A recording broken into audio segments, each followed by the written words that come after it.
आज कलकत्ता हाईकोर्ट ने एक लैंडमार्क ऑर्डर पास किया है और संदेशखाली वेस्ट बंगाल में जो सेक्सुअल असॉल्ट और रेप के केसेस थे और जो लैंड ग्रेबिंग के केसेस थे उनमें सीबीआई इंक्वायरी को ऑर्डर किया है। इस मामले में आपको मालूम होगा ऑनरेबल कोलकाता हाईकोर्ट ने भी इसमें एक सुओ मोटो कॉग्निजेंस लिया था। मैंने भी पहले यहां सुप्रीम कोर्ट में पीआईएल फाइल की थी और सुप्रीम कोर्ट के एडवाइस पे फिर हाईकोर्ट में पीआईएल फाइल की थी।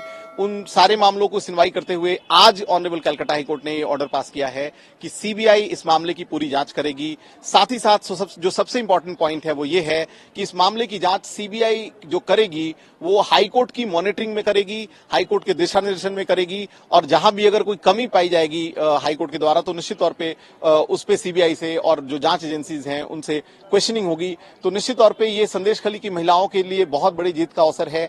आपको मालूम होगा इससे पहले जो ईडी ऑफिशियल्स पे अटैक हुआ था उस मामले में सीबीआई ने पहले ही ऑनरेबल कलकत्ता हाईकोर्ट ने सीबीआई इंक्वायरी का ऑर्डर कर दिया था।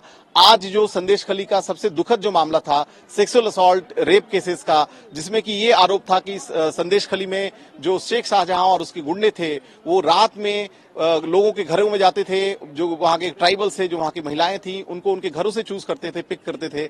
और ये भी आरोप था कि टीएमसी के संदेशखाली के स्थानीय ऑफिस में उनके साथ उनका बलात्कार होता था, उनका मोलेस्टेशन होता था, उनका सेक्सुअल असॉल्ट होता था। फिर भी इस मामले में शेख शाहजहां कई दिनों तक अरेस्ट नहीं हो पाया था और कोई इस पे कड़ी कार्रवाई नहीं हो पाई थी। आज जब ऑनरेबल कलकत्ता हाईकोर्ट ने इसमें आदेश पारित किया है, मुझे पूरी उम्मीद है कि निश्चित तौर पे संदेशखाली की उन महिलाओं को, उस मातृशक्ति को न्याय मिलेगा।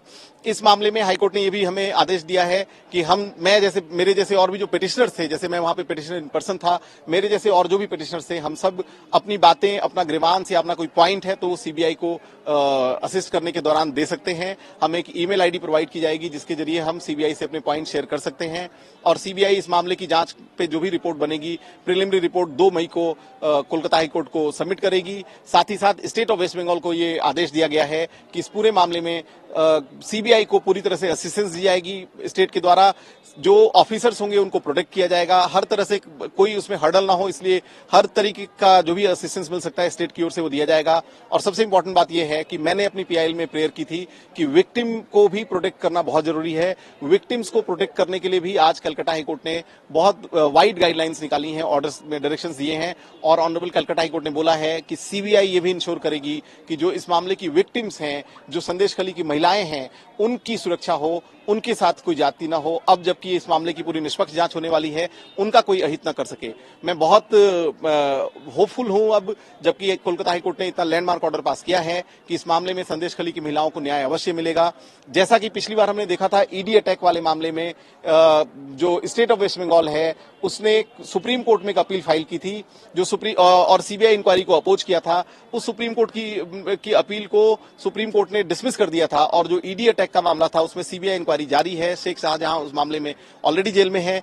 अब आज की ये जो जजमेंट है इसके खिलाफ भी हमें उम्मीद है, हमें ऐसा लगता है कि स्टेट ऑफ वेस्ट बंगाल के द्वारा सुप्रीम कोर्ट में एक अपील फाइल की जाएगी। तो मैं अब इस मामले में कैविएट दायर करूंगा और यहां पे भी हम लोग पूरी तरह से अपोज करेंगे स्टेट ऑफ वेस्ट बंगाल के किसी भी प्रयास का, ताकि महिलाओं को जो न्याय मिलने की बात हो रही है, संदेशखाली की महिलाओं को न्याय मिलने की बात हो रही है, उसमें कोई अड़चन ना आए और जो कोलकाता हाईकोर्ट का आज का ऑर्डर है वो सस्टेन करे। इस मामले में हम आगे भी जुड़े रहेंगे। कोलकाता हाईकोर्ट के द्वारा भी इसमें आगे तक इसमें जांच की इंक्वायरी की जाती रहेगी और निश्चित तौर पे जब तक इन महिलाओं को न्याय नहीं मिलता तब तक हम लोगों का प्रयास जारी रहेगा।